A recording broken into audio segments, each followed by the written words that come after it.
মামলাতে পড়াশোনা করবেন, স্টাডি করবেন, আর্গুমেন্ট তৈরি করবেন, যাতে রোববার থেকে আমরা আদালতকে ইফেক্টিভলি আমরা এই মামলাগুলো পরিচালনা করতে পারি। যে রামিসা হত্যা মামলা, যেটা খুবই আলোচিত সাম্প্রতিক মামলা, তারও সমস্ত রেফারেন্সের নথি সুপ্রিম কোর্টে চলে এসেছে।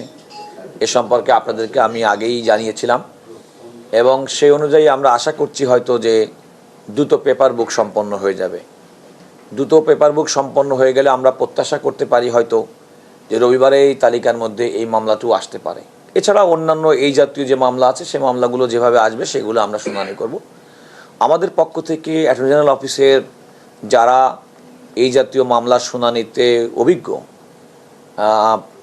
তাদেরকে দিয়ে স্পেশাল টিম করে দেওয়া হয়েছে, আইনজীবীদের প্যানেল তৈরি করে দিয়েছি, যারা আজকের লিস্ট দেখে শুক্রবার এবং শনিবার দুদিন বন্ধের দুদিন তারা মামলাতে পড়াশোনা করবেন, স্টাডি করবেন, আর্গুমেন্ট তৈরি করবেন, যাতে রোববার থেকে আমরা আদালতকে ইফেক্টিভলি আমরা এই মামলাগুলো পরিচালনা করতে পারি।